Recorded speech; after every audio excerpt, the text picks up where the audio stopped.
I'm Brian Masters, and welcome to Totally Random Talk. We just got some social media, facebook.com/totallyrandomtalk.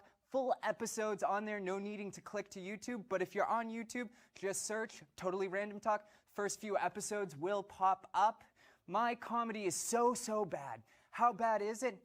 It's as bad as a whole family and cheesy as a whole family going to Chuck E. Cheese, ordering a large cheese pizza, and taking a picture and wait for it, saying cheese. Ba-dun-ta. Bing. Stand-up comedian. Other than taking a private jet everywhere to every show, I would give earplugs and 4 shots of tequila. Not because I'm being nice. I just don't want them to remember how bad my stand-up comedy is. But on that thing, real stand-up comedian here, Alex Iascone. I am going to tap out. Please follow us and enjoy. Ooh, beautiful. Thanks so much for having me on the show, Brian. My name's Alex, and I'm going to talk to you guys today about friendship. You know, a wise man once said that strangers are just good friends you haven't yet met. But I prefer to think of my friends as strangers whom I have unfortunately met. Because at least with strangers, I can be on guard against their stupidity, right? If I'm talking to a stranger, I know that at any moment, they might just say something crazy like, "Oh, the new Apple Watch really is worth the price tag, boom!" And I can just run away. You know, I don't have to deal with that kind of propaganda in my life if it comes from a stranger. But if it comes from my so-called friend, Brian, then I'm expected to sit there quietly as he explains, "Oh, the new Apple Watch is so much more than an iPhone with a piece of duct tape wrapped around it. No, the Apple Watch has special features," he says. And he proceeds to show me this built-in app where you can record your heartbeat and send it to someone as a text. And to be fair, you know, I like it. You know, I like where Steve Jobs' head is at.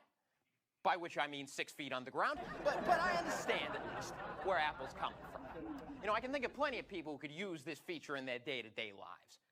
For example, fetuses, right? Like, let's just say you're chilling in the womb, right?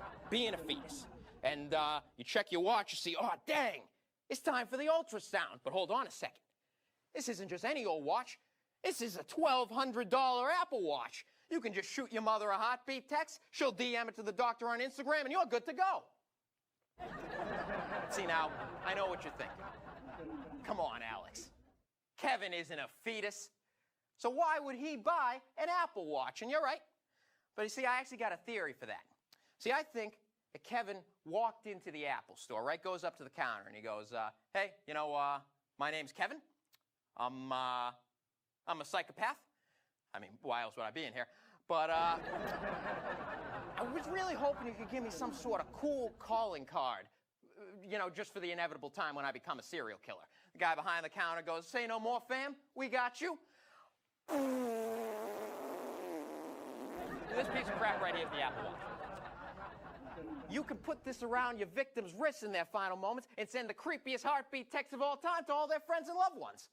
And it's great publicity for us because it hits both of Apple's main demographics, serial killers and people who wish they were dead. Now, I know some of you think I'm probably being a little bit too hard on Brian for buying the Apple Watch, but this isn't the first time I've been the victim of his purchasing antics. This is the same person, after all, who tried to buy me some IKEA furniture as a birthday present. And let me be clear, it's not that I didn't appreciate Brian's very generous gift. It's that I hated it. And by extension, I hated the person who had brought this plague upon my household. Because IKEA furniture is not a gift. It's a challenge. It's a challenge to your manhood and your womanhood and your neighborhood. All your hoods are challenged. And I'm just expected to sit there and pretend like this is furniture.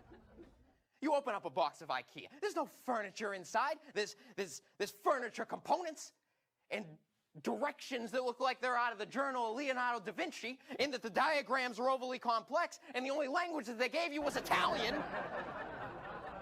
But there's no furniture. It just doesn't make any sense. They give you the raw components and materials, and they expect it to make you into the final product. That's like if you went into the store to buy an Apple Watch, and then they sold you a couple ounces of steel and a small little Chinese boy. And then to top it all off, the icing on the cake is I'm supposed to be thankful for this, right? I got to write Brian a thank you note. Oh, dear Brian, thank you so much for the IKEA desk shelf.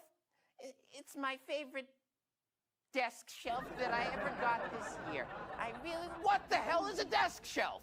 Like I understand it conceptually, right? It's like a little desk that you put on top of your bigger desk. It really should be called a desk if I'm being honest, but so what? I can put stuff on top of it? I can already do that with the desk that I had. That's what a desk does. It creates a layer of ground in the air that you can put stuff on top of, and that's my birthday present. 4 screws, 3 pieces of wood, 2 turtle doves, and 1 golden opportunity to assemble some IKEA certified ground air. Let's get on with the show.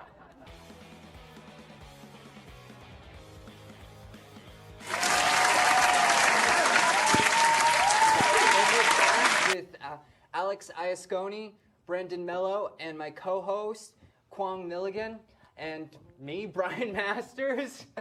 We're going to talk all things comedy, and first things first, I found out you wrote for the Crimson a little bit, and Harvard, and first off, did you always like to study? And also, what got, being Harvard and smart and stuff like that in comedy, other than the Lampoon, those things really don't go together, but tackle that question first. That's probably a mouthful I said already. Yeah, sure thing. I don't like to study. I didn't like the Crimson, but I do like comedy. I basically picked my battles with that one, went to Harvard, had a good time there.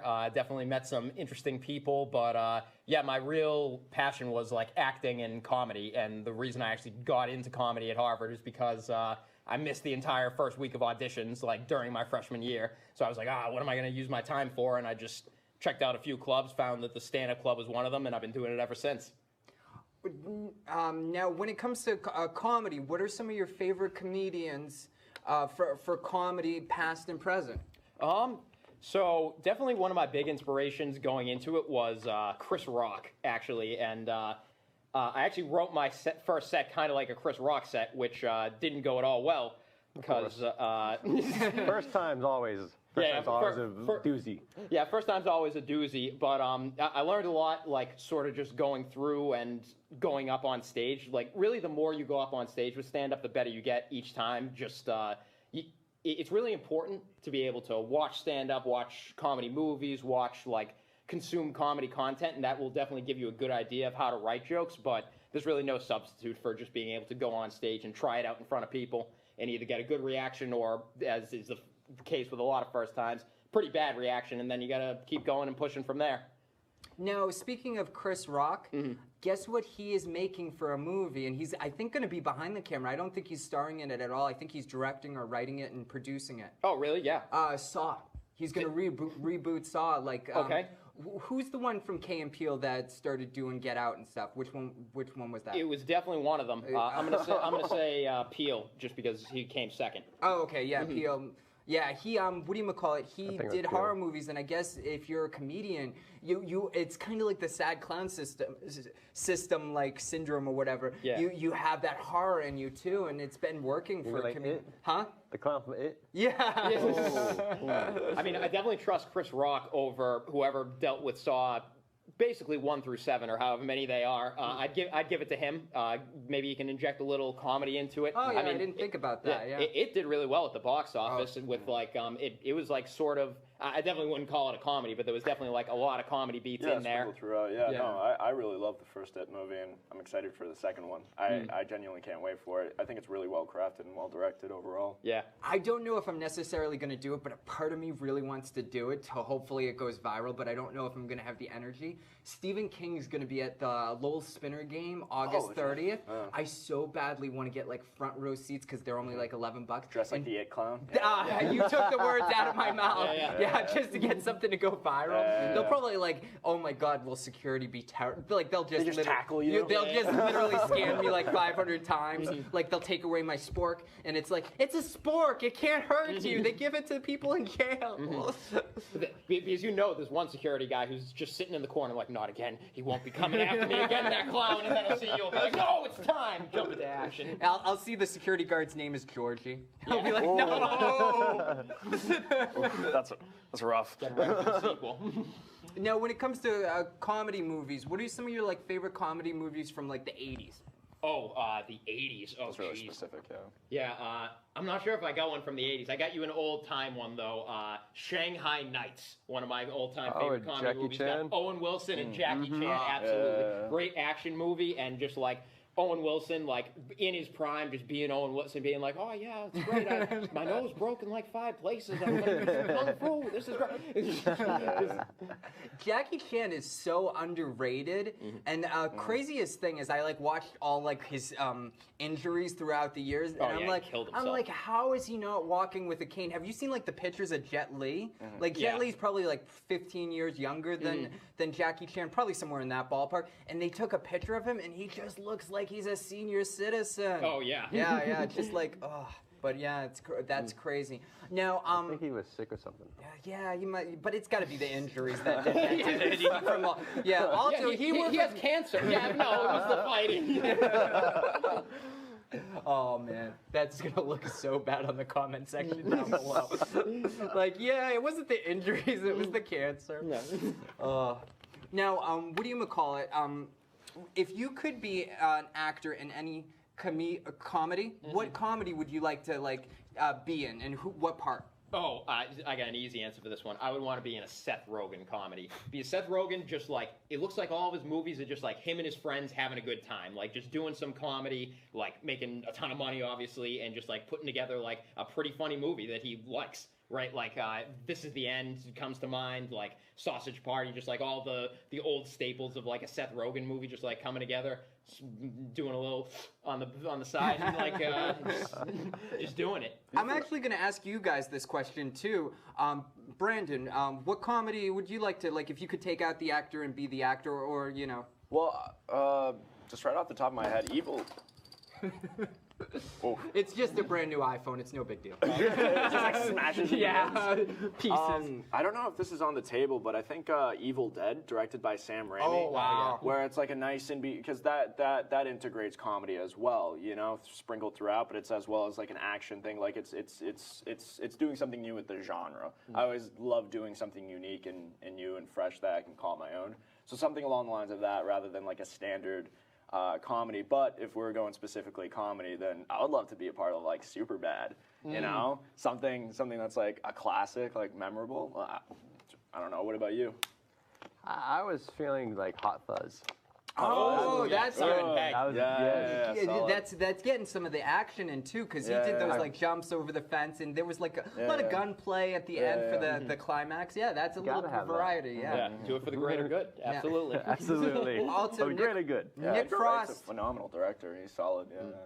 Nick Frost, when he shows his like movie collection and all the movies Simon Pegg hasn't seen, that would be actually awesome to find out somebody who likes TV and movies, just never has watched anything, just to see their reaction on like Star Wars, Godfather, you name it. You know, like that would be fun. But Get sued by the Fine Bros. though. But mine, I'd have to say the worth first Hangover movie. Totally. The only reason I wouldn't say the first Hangover movie is it's one of those movies I've watched so much, it's Yeah. lost some of the specialness to it. But the Hangover was perfect.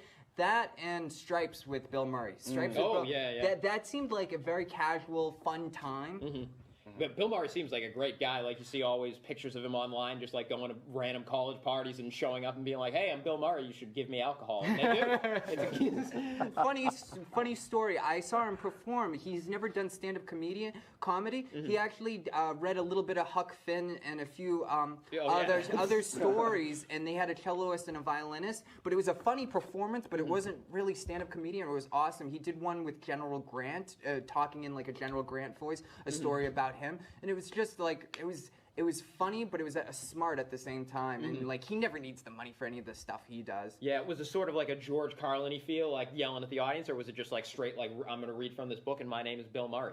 Read from this book, do a song, but talk to the audience, like have fun with it. Like it wasn't like straight up. He was phenomenal in Zombieland. Oh, Yeah, I was just thinking of that.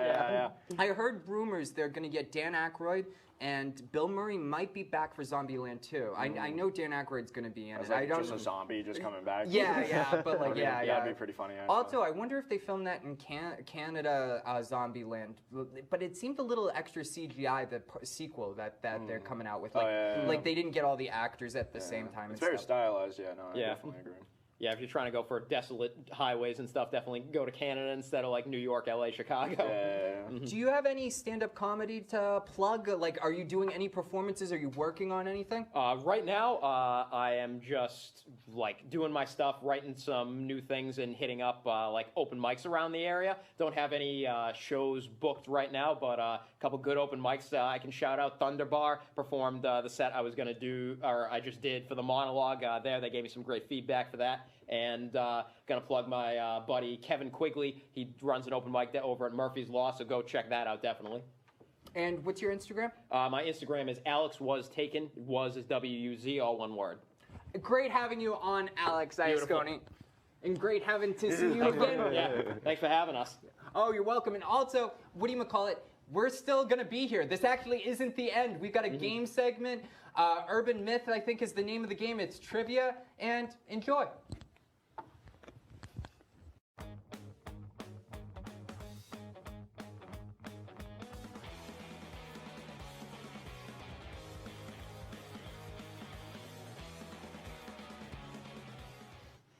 And we're back, and it's game time. We are playing Urban Myth. Is it a myth or not? True or false?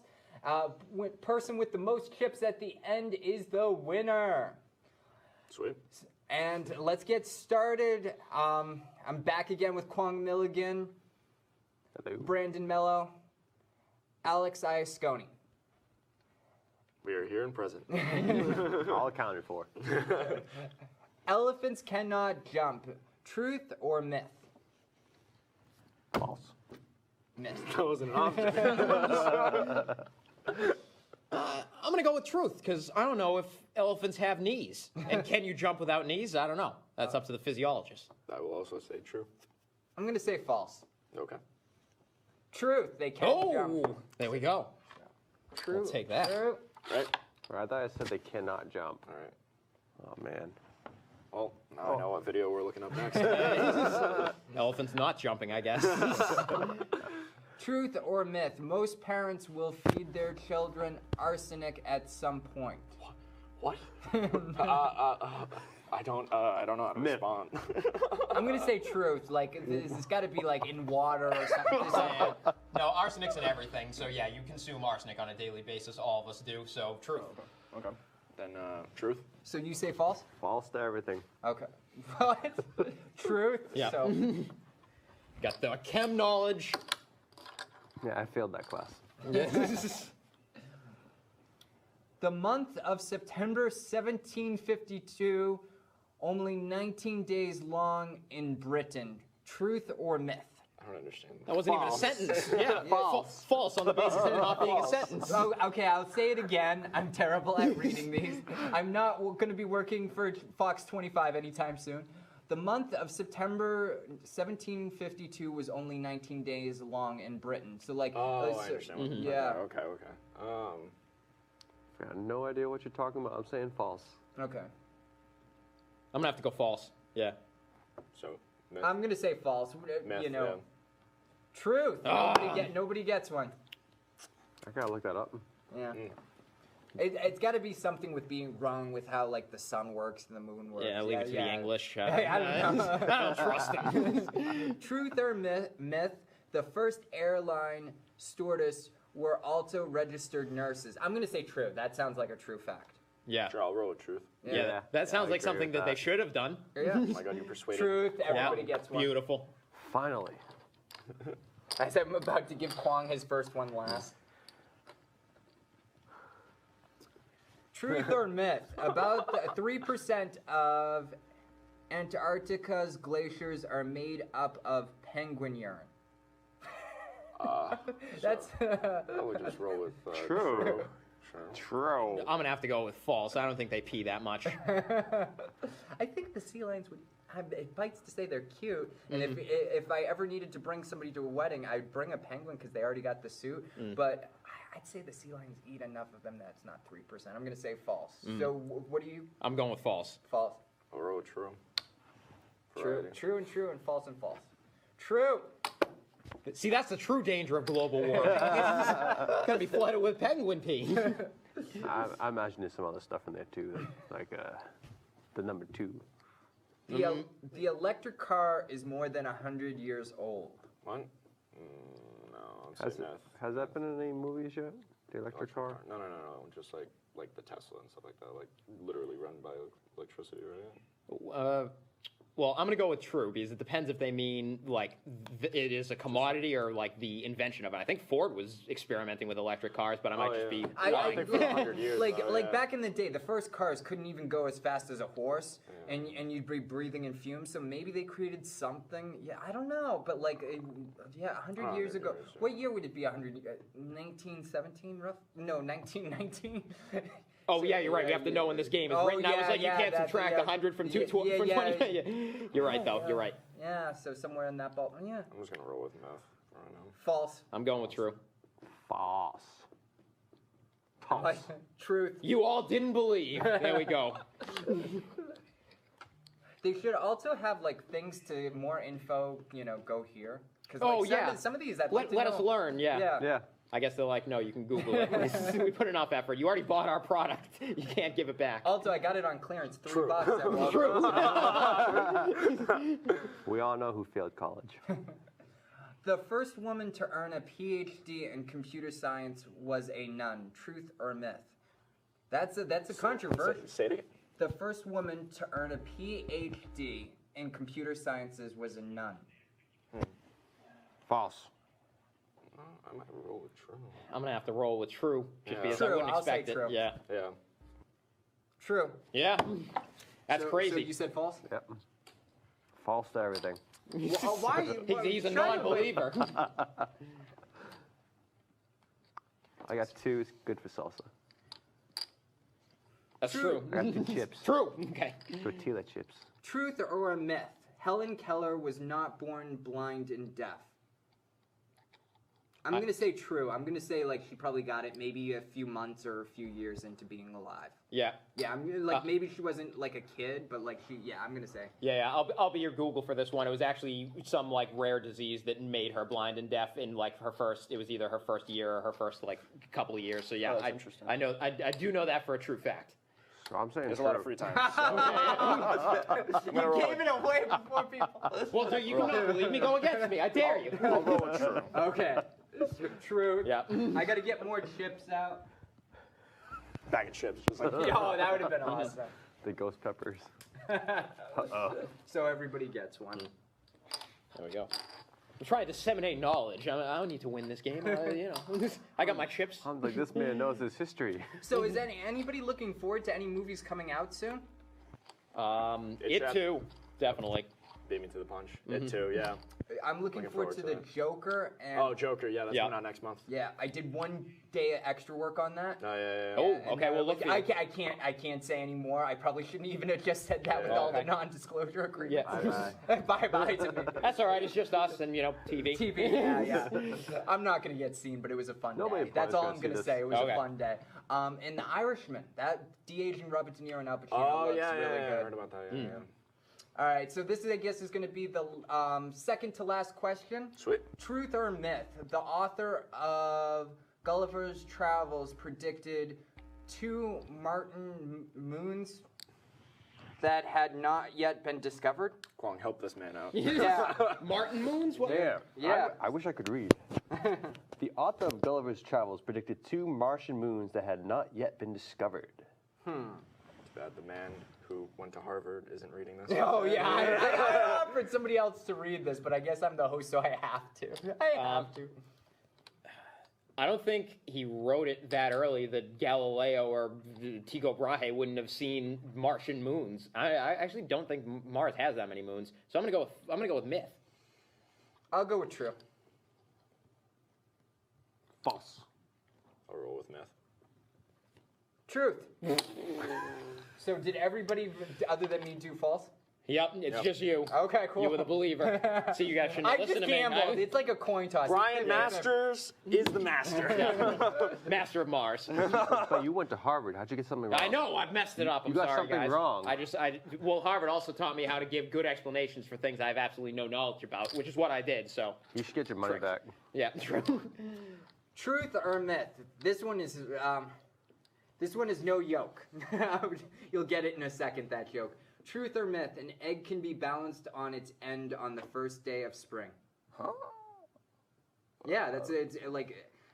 I mean, technically true. You could do it any day of the week, I guess. No, it's the first day of spring because of like the equinox and like it's some dumb stuff. I know why they're doing it. I can't explain it though. I'm gonna go. You with need true. to get on Jeopardy. Yeah, true.